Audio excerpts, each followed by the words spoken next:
Welcome to the View in Your Mirror podcast. We are your hosts, Lisa Rubin and Katie Harms. From new moves to tried and true strategies, we'll dissect the ways in which clothing and a little organization can and does affect your daily life. Come along as we hope to inspire, engage, and shape your rituals as well as your shapewear. Good morning, Lisa Rubin. Good morning, Katie Harms. Do you know what I did this morning almost first thing? Adjusted your bra. Okay, after I adjusted my bra. I don't know. Well, I went on to wardrobeconsulting.net, your beautiful new website, redesigned website. Thank you. And what did you think, Katie? I think it's fabulous. I really like it. There's a few more things we're doing to it. Well, I think a website is a tweaking in progress, really. I think, like, I have ignored mine for the last, Katie at katieharms.com, in case anyone's to throw that little plug in there. No, I have ignored it. There's things I need to put on there. Like, for example, I need to link the podcast to my website. Well, that's how it all started for me. Okay. And you know how, like, in your house, you decide that you're just going to do one room and maybe wallpaper it or get something, and then you look at the rest of the room and you think, oh my God, well, if I do that, I have to do this, I have to do this. Well, that's what happened with my website. I have many jobs and clients that have started by that thought process. I'm going to just do this one little thing, and it becomes an entire room overhaul, or sometimes an entire main floor overhaul. Or, I mean, I've done floor by floor in certain houses. So I did a whole website overhaul. You did a website overhaul. I think it was time. When was the last time you did your website? 13 years ago. Yes, probably time. It was kind of an archaic website for a while, but it worked. Like, people that found me, I always asked, what did you think of my website? And none of them said, oh, well, you should really change that. But it was bothering me. It was really bothering me. So. Yes. Well, they weren't being honest, because really it was time to change that. Well, it's been changed. I love it. I love it so much. It makes me smile when I go on and see it. So good. I hope you have lots of hits. And what happens on a website? See, that's where I lose the technical. You can tell who looks at it and all the. You can tell. I had someone do it for me, and she tells me how many people see my website daily, but I haven't looked myself. I don't think I want to know on mine. I mean, people can email me through my website, Correct. Which they always could do. Right. Do you know then if it comes through your website? Is there a special thing that tells you it comes through your website? It Clearly, does. I think I have that function also, but that's not my norm for how people find me. Interesting. I'll have to delve into that. I'm going to have to do a little brush up. Speaking of brush ups, I have a client that I'm working with who is moving from a rather large house into a house that is similarly sized in some areas, but definitely not in others. For example, a very, very large garage going down to a smaller garage and needing lots of things with storage.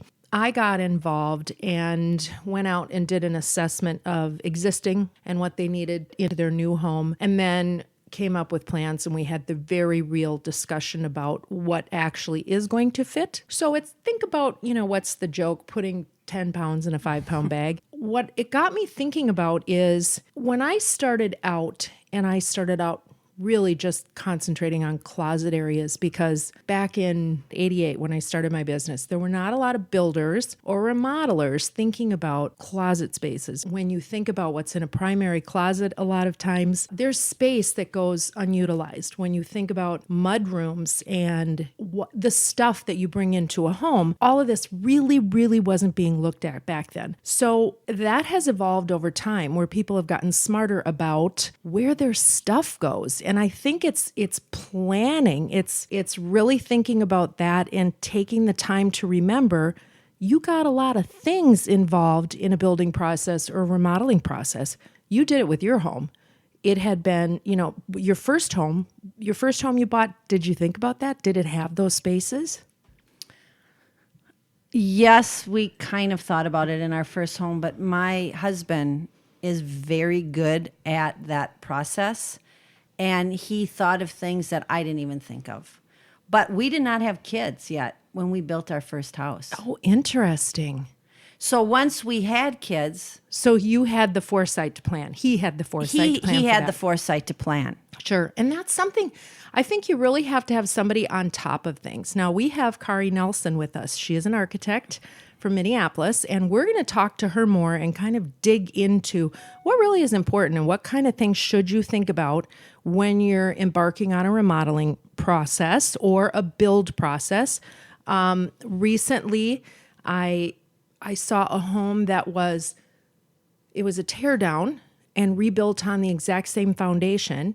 And interestingly enough, when it was rebuilt on this foundation, it was rebuilt without any kind of a mudroom coming in off of the garage, which kind of blows my mind. And we live in Minnesota. Where do the boots go? Where do the coats go? Where does what do you walk everything into go from the garage? You walk in basically to the kitchen. You walk into a little landing. You either go downstairs or you go up into the kitchen. Now, I grew up in a house like this, but this was a 900 square foot house. Literally, we'd come in the back door with our snowsuits on, playing in the woods, and my mom would go, downstairs, downstairs, downstairs. But at the time, it was truly an unfinished basement, that was very utilitarian. And so that really worked in a way. But still, that's the way that post World War II house was built. That little starter rambler. You'd come in the front door and there was a tiny little closet right in the living room, or you come in the back door and you're straight. The kitchen, I think if the kitchen was 10 by 10, I'd be surprised. I know. Isn't that amazing? Yes. That people did exist like this. Exactly. And they lived very happy lives. Yeah, absolutely. And how we've evolved. Mm-hmm. Yeah. And how space, because that you've made a career out of space, right? I have made a career out of putting people's stuff in spaces. And, Rashini used the word last podcast, simplicity. And in a way, I think what we're all going for is simplicity. Whether we have a lot of stuff or whether we don't, we want it to be simple how we use it. So that takes some forethought. I agree with that 100%. And for me, if I don't feel organized in my house, clean and organized, I actually don't function as well during the day. Like don't you have certain routines before you leave your house that you do? And if things are not in its place, surprise, surprise for me, right? I know, for both of us. If things aren't in their place, sometimes secret be habit that I come back to my house and do it because it's going to bug me all day. Yeah, I can't say I've left my house and come back to my house specifically to do something like that. But for example, if we're entertaining and I can't go to bed until the kitchen's cleaned up. Some people can. I can't. I have to have everything put away. I want to get up in the morning and I want to see clean counters and organization. That kind of starts my day right. I'm exactly the same way. Laundry's my thing. Yes. I cannot handle a basket of dirty laundry. Agreed. I don't have baskets of dirty laundry because if I have dirty laundry, that's one of those things I'll come back to. That bugs me. Yeah. And I have a laundry room. I have a door to close it. I don't have to look at it. I really like my laundry room because you help me with my laundry room. But it's there. Yeah. That's exactly right. Well, we've got a lot to talk about. I think one of the things that's so great, and really the reason for this podcast, when you think about it, is both of us have these years of knowledge that we have used to help so many people. And some of them come back and let you know. You have a great text thread with one of your clients, and I really want you to read that because it put a smile on my face. So I got a text from a client a few days ago. And it said, catching up on your podcast. I wore my favorite pink dress today with that pink Chanel style jacket. I got 1 million compliments from the women today. It is amazing how pink just makes you happy. And then I responded to her and it says, it makes me remember how you have set me up so well. I also feel pretty and confident. I made people smile today. That is everything. And so it is because of her outfit, Katie. And yes. again, that is like my thesis statement, right? Right. If you like what you're wearing, look what can happen for you for the day. And then you remember it at night and take the extra time to text me. Like, she didn't have to do that. No, that's wonderful. For all the clients that we work with and we hear from them, but really, doesn't it just, it's an intrinsic feeling of happiness that I have, knowing that there's a lot of people out there that can start their day off on the right foot because we worked with them and we had or have, as you continue to have, and I do occasionally when clients come back and move or update or whatnot, these great relationships with people that we built over the years who trust us to do what we do. It's not about selling a product. It's not about selling more clothing. It's not about selling the stuff that goes in a space. It's truly it's the long game of how you live your life. And I think that really is the essence of why we did this podcast. 100%.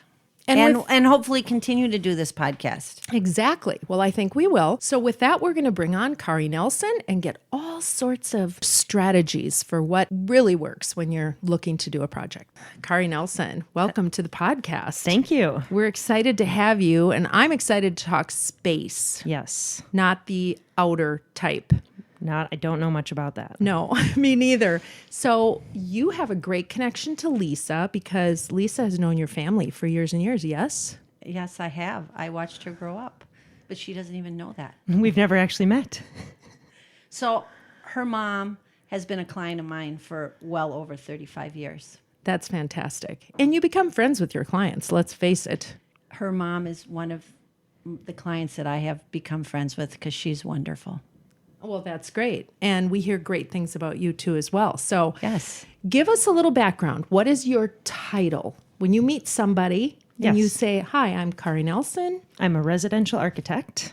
I have my own business, my own firm. I started my own firm about 5 years ago, K. Nelson Architects. I've been doing residential architecture for about 13 years. I have a master's in architecture and a bachelor's in math. I know. Oh, that's fabulous. Math and a minor in art. I like to throw that in there to make me feel a little bit more. You're balanced. That just means you're really balanced, right? Well, isn't architecture equal parts? I mean, really, you have to have an artistic Definitely. eye, Yes. and yet you need all of the technical I think parts. it is really equal. I feel like I use the creative side and the numerical side of my brain probably about equal. As a business owner, you know, probably the numbers come into play a little bit more, but in the actual architecture, it's definitely a balance. Yeah, I have to tell you, I have been hard on architects in the past.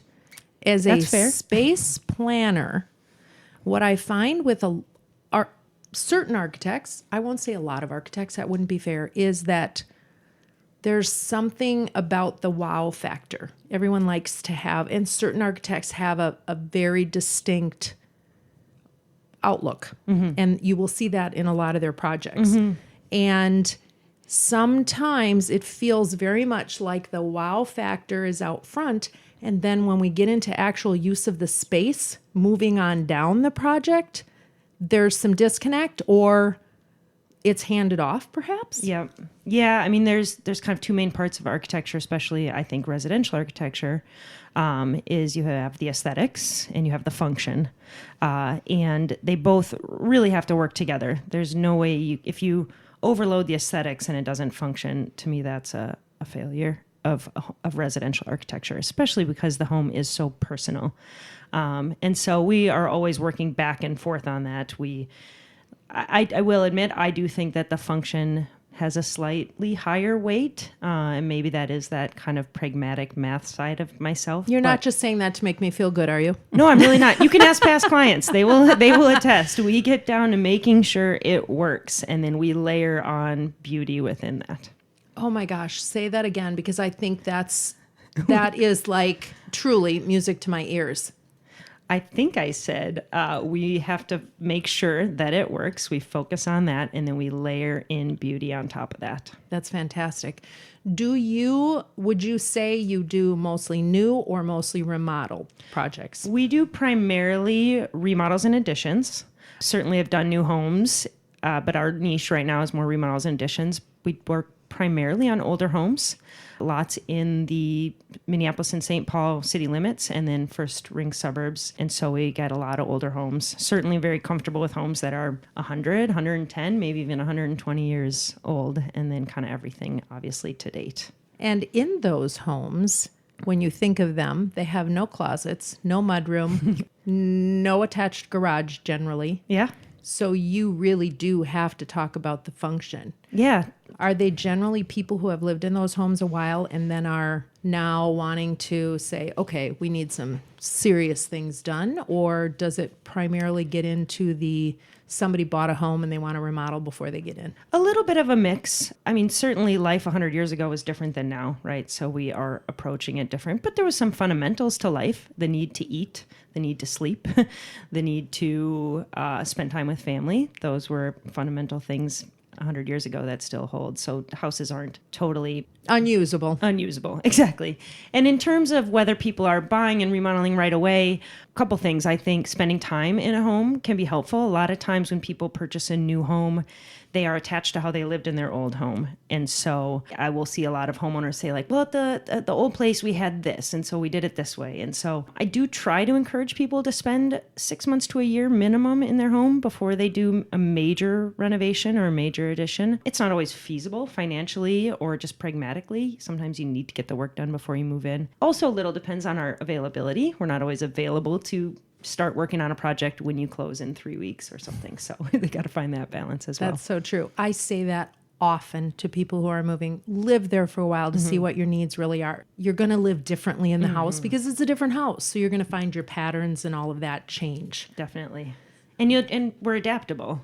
So we're going to adapt to a good chunk of things that we would have otherwise changed. And then you're not spending money on things that you've adapted well to. That's true. And, Lisa and I talk often about the fact that we're not about the spending of the money or having to have the most updated or newest, or what we want are things that work. And you talked about layering on the elements that are going to work on the house or add the beauty to it once you have the fundamentals. Isn't that similar to what you do? And Yeah, I was just thinking about that as you guys were talking, that it's basically the same thing I talk about when I'm designing a wardrobe for somebody, right? Everybody has their wardrobe, and those are the principles that I use. It's the same.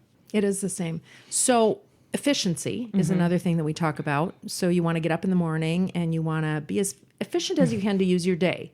And we were talking earlier about, Lisa got a great email or a text from somebody talking about ultimately what they were wearing caused people joy. And she ended with, isn't that what it's all about? And so I think we all want to live a more joyful life and bring that outward from our daily life. So when you get up in the morning, what does your morning look like? You have family. So what are you doing? What's the first thing you do when your feet hit the ground, or maybe even before your feet hit the ground? Well, first of all, I love the word efficiency. It might be one of my favorite words out there. You can't just go fast and you can't just do perfect. You have to find the balance. The first thing I do when I wake up, in all honesty, is I go for a short walk. So I am literally from my head on the pillow to out the door walking probably less than 5 minutes, which means, yes, I'm usually walking in my pajamas and everyone's seeing me in the neighborhood and I can barely open my eyes, but gives me a chance to kind of breathe in some fresh air, get the body moving. It's always a little stiff in the morning, and kind of just get a fresh approach of each day. I do have 2 children. My daughter turns 5 today. Happy birthday, Kyla. Happy birthday. And my son, Elliot, is 7, will turn 8 in a few weeks. And they're adorable. I get to watch them in pictures as they grow That's up. very fun. They are, but I'm biased. But I'm not biased, and they're adorable. Well, thank you.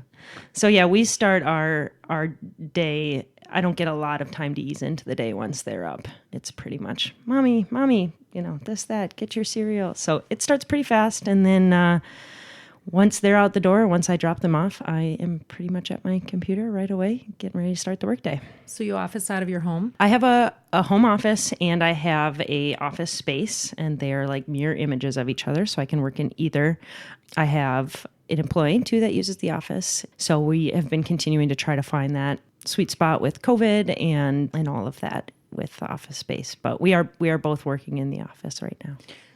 So when you see a client, are you doing it by Zoom, or do you see them in person? Are you going to their spaces? How is that kind of evolving now that, if you're vaccinated or masking, not masking, how is that working now? Yeah, well, I'll probably give you a different answer any week of the year, it feels right now. But we did a ton of Zoom in, second half of 2020 and first half of 2021. We stayed busy, a little bit of a slowdown at the very beginning, but that picked up really quick. And if you've read the news, housing industry has picked up with a fervor. So if at all possible, we love to meet at people's homes. We get to know the homes like we get to know the homeowners. So just setting eyes on it in the periphery or in the background while we're talking to homeowners is always helpful. We have become very efficient and effective in Zoom meetings as well. And there's certain applications where Zoom might be more effective if we're presenting a 3D model or we're talking about precedent images or very visual things rather than bringing a bunch of printouts or looking at a screen together in an in-person meeting. Zoom is better. So we also do site visits for projects that are under construction, and those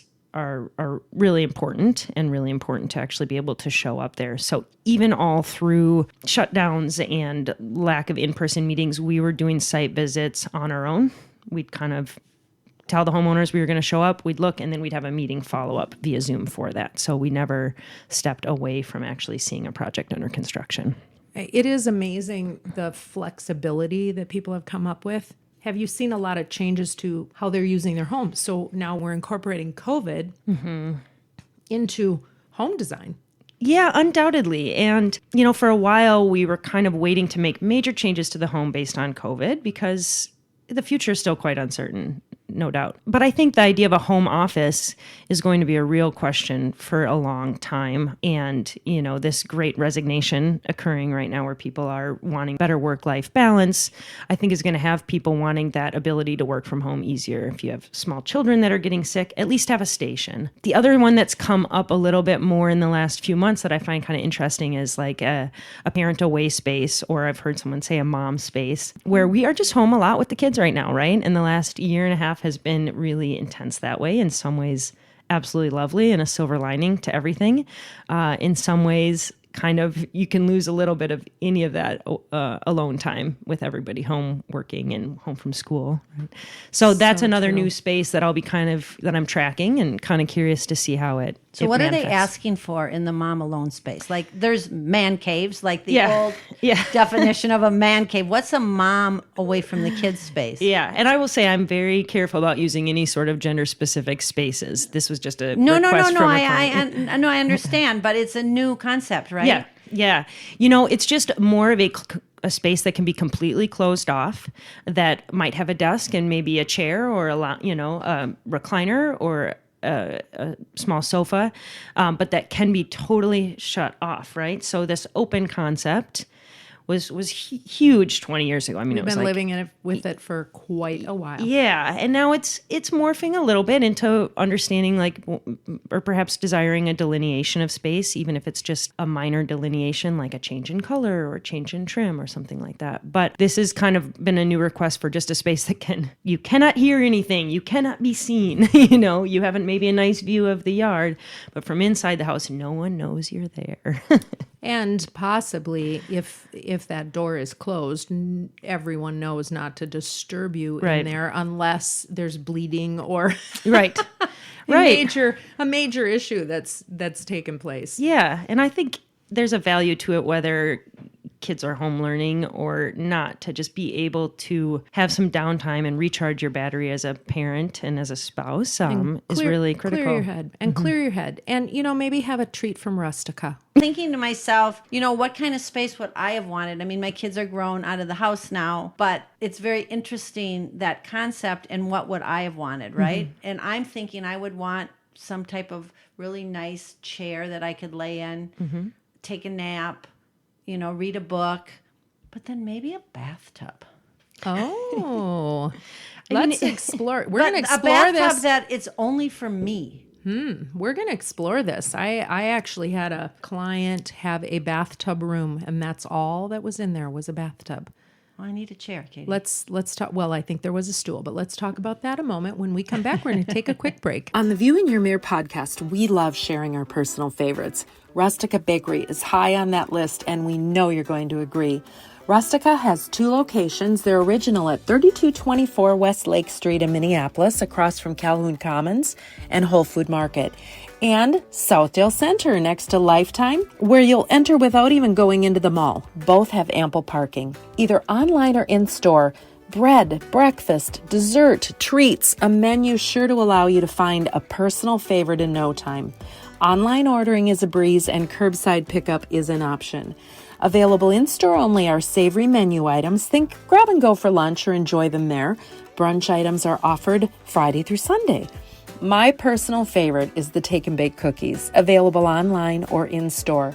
Truly a capstone for any get-together, and in just 15 minutes from package to plate, a memory to make. We highly suggest you always have these in your freezer. RusticaBakery.com. Find the food and drink you adore, or try something new. Rustica Bakery puts the love shown by their customers back into every item baked. At Rustica, you're among favorites. And we are back. Lisa talked about a bathtub space, which just kind of makes you go, when you think about it, doesn't it? If you're a bath person, you really know what we're talking about. And I worked with a client once who had a beautiful home on a lake and wanted the bathroom with the shower in it, but then wanted a separate bathtub room because she had a lot of grandkids. And so we built this bathtub room into the space. And it had room for a little stool. It had a lot of hooks for the towels and things like that. I'm a big hook person. I don't like towel bars. We can talk about that another time. I think they're highly inefficient. Kari, as we're talking offline, these are the details that you really want to get into with your clients so that they can use every square inch of their home. Right, definitely. I mean, people don't come to me or another architect because they just want a template. They just want, kind of a cookie cutter, what's everyone doing? They come to an architect, or I think they should come to an architect because they really want it to be personal for them. So we have a lot of dialogue about what works for you in your current home, what doesn't work for you in your current home, what's your want list, what's your need list. They're often very different. The needing a separate bathtub room is probably low, but the want might be very high. So, we really want to make it personal to each homeowner, the family of the homeowner, the guests that might come. But also my job is to make sure that nothing gets too eccentric without at least conversation about it, so that you're not potentially doing something that really doesn't have a lot of use or doesn't work with the house as a whole, or may never work for a future homeowner. We at least talk about it. What I hope to never see again in another new home kitchen is a little built-in desk. Because I like my built-in desk in my kitchen, Katie. Do you sit at it? All the time. I stand corrected. I have never known a person who has actually used that little space in their kitchen to sit and pay their bills or do their... All the time. When I talk to you all the time and we are bantering about what we do, want, do, whatever, I'm probably sitting there, Katie. How interesting. This is a perfect this is a perfect example. I've been doing this 40 some years and you're the first. But you've seen where mine is, right? I mean, there's big windows, it's yeah, yours is set up a little bit differently. Yeah, it's kind of part of the kitchen in a weird way. It is off to the side, but it's not. Yeah. It feels like you're part of the room. Right. And I think that's important, that little space to sit down. Every time I go into a house that we're talking about redoing some spaces, what I usually see in that space is a bunch of piles of stuff. And generally, no, it's another cabinet to put stuff on. So then you wonder, how is that space being used? So, well, you guys are this dialogue is reminiscent of many of my meetings. So even within, if a couple owns a home, they will see things very, very differently. And yeah, how do you? That's always an interesting process, isn't it? When you have a couple, particularly one that's been together a long time, and they are redoing a space or building new or that energy between the two is sometimes very interesting. It is. It's one of my favorite parts about my job because it makes it really personal. And, you know, I consider myself like a quarter marriage counselor and 3/4 architect. It's like me being the therapist. Yeah. But I'm married too. I get it. So yeah, it's really a fun part is to get to know people, to get to know how people interact, and to kind of help find the in between if they're wanting something different, and lay out the pros and the cons. You know, lay out maybe the costs associated with it or what the future might hold with a certain concept, and then let them kind of flesh it out. I don't take sides. I've been asked to many times in a meeting. But in your head, you kind of take a side. Well, if I have a personal preference, I will certainly voice that, but it's not a side based on liking a person, a client better than their mate or something. It's much more to what's going to work best in that space based on the information you've gathered from For talking sure. to both of them. But even based on your guys' conversation about the kitchen desk concept, there is no right or wrong. So much of architecture is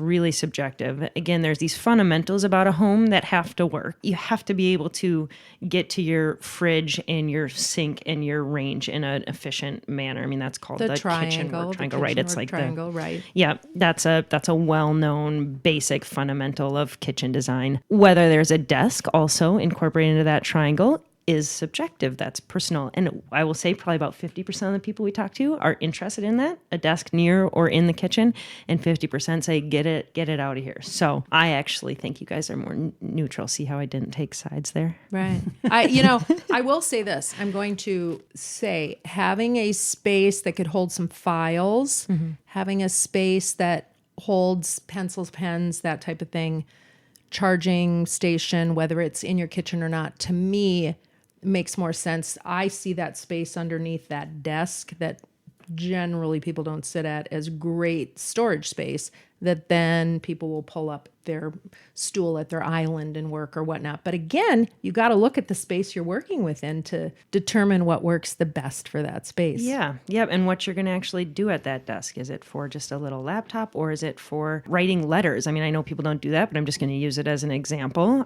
We have one project right now where we are doing a small pull-out desk space in a bathroom. I know this is unique, but this is an example of the homeowner has been doing creative writing she enjoys her tubs. This is, you're not alone, Lisa. And she enjoys doing creative writing in the bathroom related to her tub soaking. And so we have a small space. It's just kind of a hidden pullout as part of the vanity. So if she never uses it, fine. We haven't made great sacrifices to the design. Did you do the rollout? Mm-hmm. Well, it's in progress, but yes, that's what it will be. It's one of the coolest things I've done in a home is done a rollout like that in an art space that didn't have a lot of room. Yeah, and the beauty of it is if you don't use it again, what have you sacrificed with the original design? Nothing. 2 inches of drawer space. I mean, it's just not the end of the world. Versus designing in some big 6 foot by 2 foot desk in your bathroom might be a little bit more of a commitment, That's true. And when you think about it, I would think that would be an incredible space for creativity. Mm-hmm. It's usually quiet. When you close the door to your bathroom, usually nobody's going to bother you. Right. And it's usually very serene, right? If you've done the space correctly, it's just a lovely, lovely space. That's what it will be. So that might be her flex space you were talking about. Private designing. space. Yep, her private space is the bathroom. Not a bad plan. Not a bad plan. And back to the tub concept, one of the neatest things, and I'm seeing this more now, is a tub designed in the back of or in concert with the shower. Mm-hmm. Right, a wet room. A wet room. Mm-hmm. Have you seen that? I have when I've been traveling and like in hotels, they're doing a lot of that. Mm-hmm. Yeah. Yeah, I mean, waterproofing systems have gotten such where you can kind of waterproof the entire room. So, there's some cost involved because of that waterproofing system and also the fact that you have that much more tile. But in the end, it's not that complicated. It's not that much different than doing a pergola shower where you have to still waterproof the whole floor in case water comes out of the shower. So I think the wet rooms we're doing right now, that's tub, shower head, and steam shower. So it'll all be in one nice, lovely space. That's fantastic. Mm-hmm. And it's a great utilization of space. You're not using as much. You don't need as much walk room between. Right. You can design it in a smaller space. It's true. You need space to get out of a tub, towel off, move around a little bit without hitting your head or your knee, and you need a space to get out of a shower, towel off, move around a little bit without hitting your head or your knee. They're often not the same space unless they're set up to share that. So that can be an efficient use of space to have them use the same zone. Do you have a favorite project you've worked on? No, absolutely not. Each project brings me so much joy and reward in such different ways. I will say the favorites are the ones where the clients are really happy after. I know that sounds cheesy. I know it sounds made up, but it just simply is not. If the clients are ecstatic, I'm ecstatic. And it could be a small remodel where it just totally improved the use of the space, to a much larger project that had more liberty with materials, and budget's not related to what I in the end consider a success. Yeah, isn't that the truth? Because there's so many different budgets involved. What are you seeing? We've obviously been in COVID for coming up on 2 years, a year and a half, a good year and a half, really strongly into it. What are you seeing prices doing? They've been up, they've been down, they've kind of all been around. What do you see? What's your foreseeable future on? Yeah, well, if I had a crystal ball, I certainly would have seen us going through what we went through the last couple of years, and I have been wrong in my predictions over the last couple of years as well, so I should say that. But that being said, the housing residential construction industry is strong right now. People spent a lot of time in their homes. People didn't spend a lot of money doing other things, and so they're thinking about what they want to do to their homes to improve it with their potential extra money right now. Prices have definitely gone up. Demand has gone up. So basic economic graph, supply meets demand. Demand is high. There are also glitches right now in material access. We've all heard about lumber being in high demand and an issue in getting. There's also issues with steel, with even just shipping. So shipping tile, we get a lot of materials, obviously, from overseas. That's very obvious, I know. But so shipping issues. There's a shortage of truck drivers. So if we pick out a tile from California, sometimes that's not showing up. Windows are way delayed. Okay, so I'm not going to list all these things that are slowing down the industry, but appliances, thank you. Oh my gosh, yes, appliances. So basically everything has been affected, to be honest. Timelines. What has it done to timelines where 2 years ago it might have taken X amount of time? What's it taking now realistically so a person can set themselves up? Yep. Yeah. During a project. I'm saying to add 10 to 20% of what I used to think a project would take under construction. Our design times are about the same. So except for that, we usually add a few weeks extra just because we want to pick out almost everything prior to construction.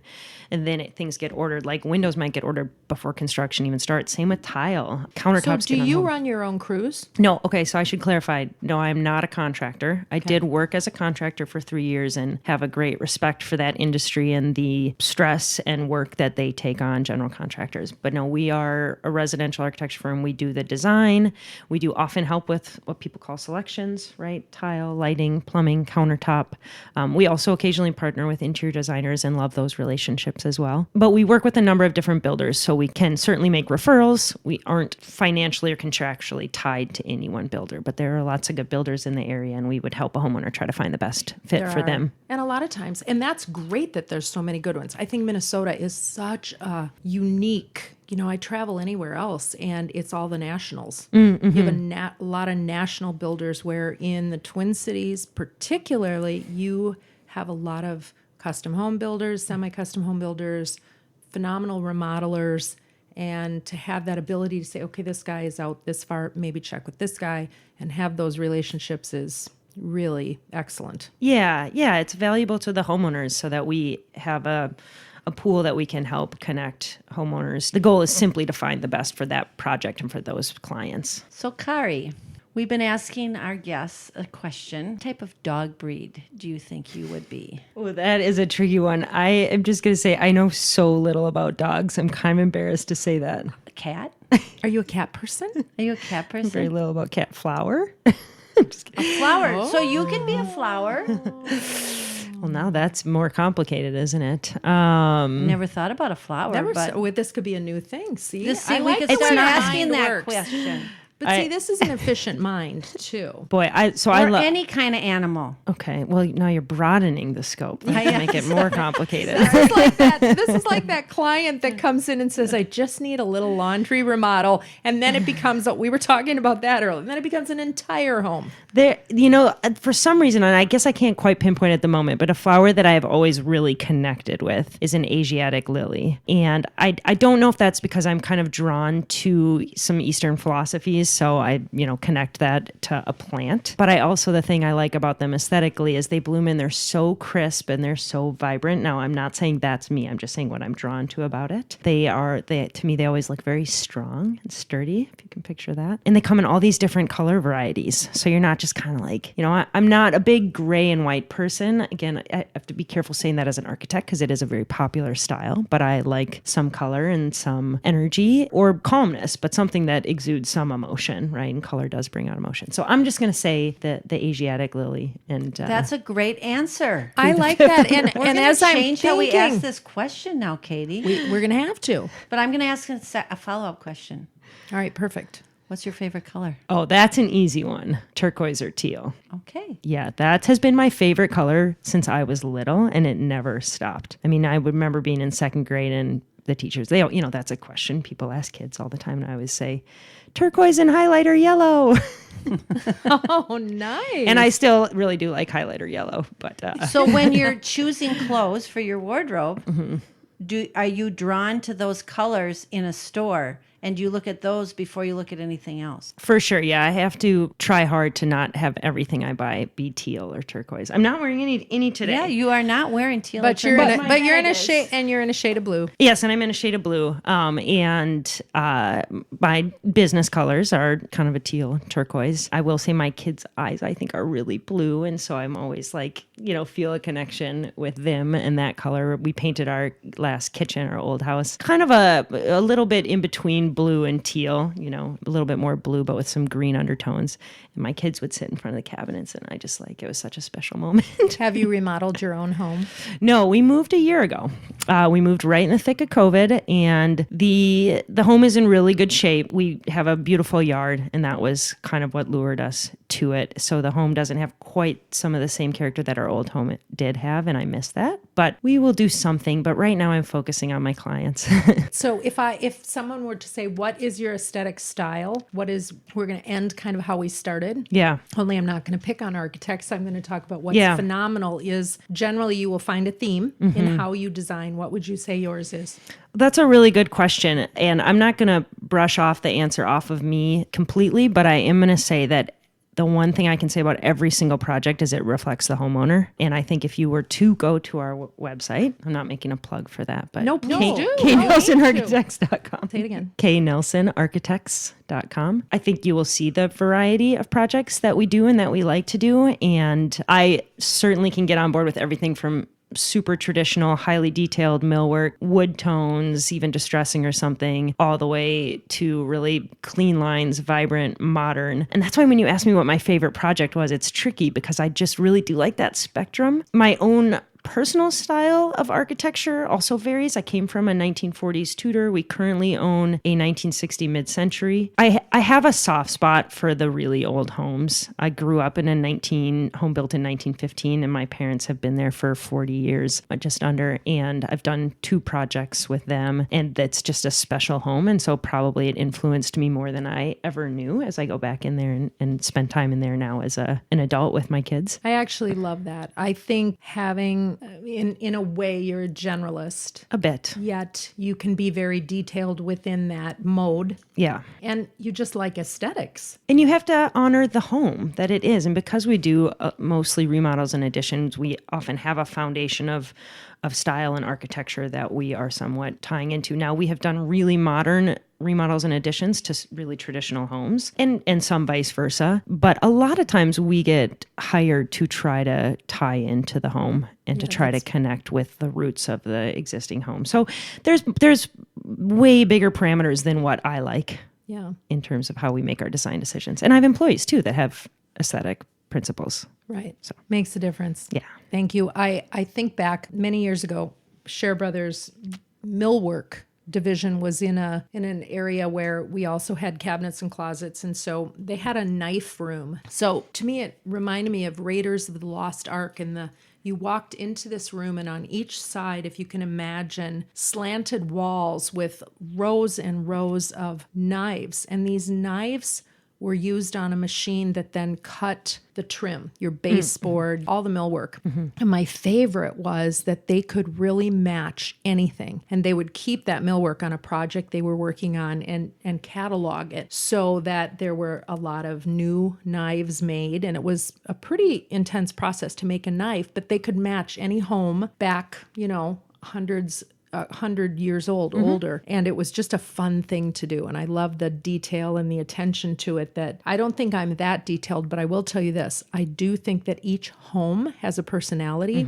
And I think the people that are in it are the keeper of that home, whether they built it from scratch or they just moved into it for a while. They are the keeper of that home, and it carries with it the energy. I agree. I agree with that. Now, we're going to switch gears because we ask everyone for a nonprofit they'd like to focus on, and you picked Mid-Minnesota Legal Aid. Tell us about it and how you got involved or your involvement. Well, Mid-Minnesota Legal Aid, which I'll just refer to as Legal Aid from here on out, but is a nonprofit organization that provides legal services for people below the poverty line. So it's really a group of people that don't have a lot of other options, and they might be dealing with basic human rights like eviction issues, income issues, mental health issues, or just basic health issues. So it's an organization in the Twin Cities and kind of greater metro, most of Minnesota actually, and they have about 10,000 cases a year of people that they serve.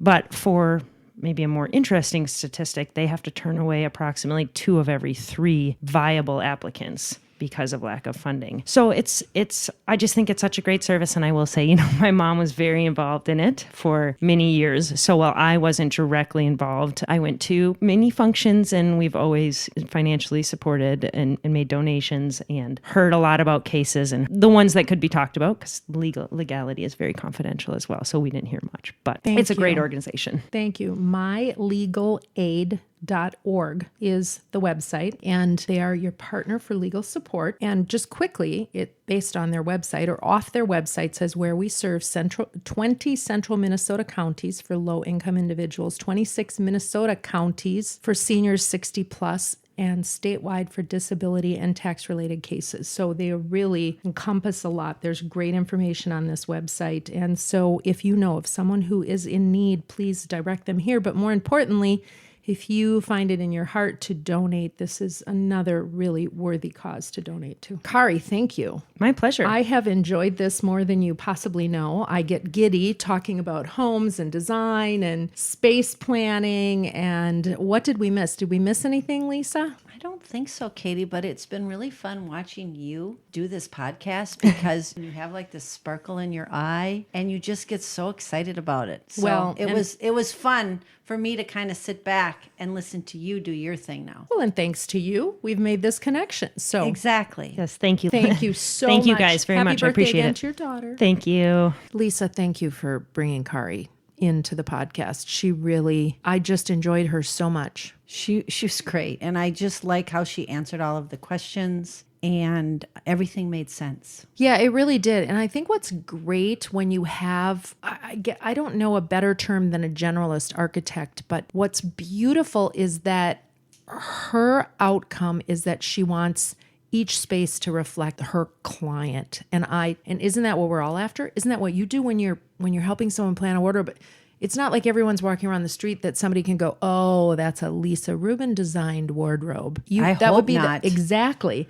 I hope not. And that's actually one of the things I tell somebody who reaches out to me for the first time, whether they were a referral, they found me on my brand new website, Katie, is that I'm not cookie cutter. That's the word I used. Yeah. And everybody needs to find their own. Yeah. And what we didn't touch on, but I really do want to point out is that if you have the right architect, it will save you money because it will keep you from spending in areas where you don't want to spend. I really believe that. So with that on your brand new website, how do people get a hold of you? Lisa at wardrobeconsulting.net. And I am Katie at katieharms.com. Feel free to reach us on Instagram, on Facebook, on LinkedIn, and give us some feedback. Or on our website, theviewinyourmirror.com. And we hope all of you have the most amazing view in your mirror. And until next time.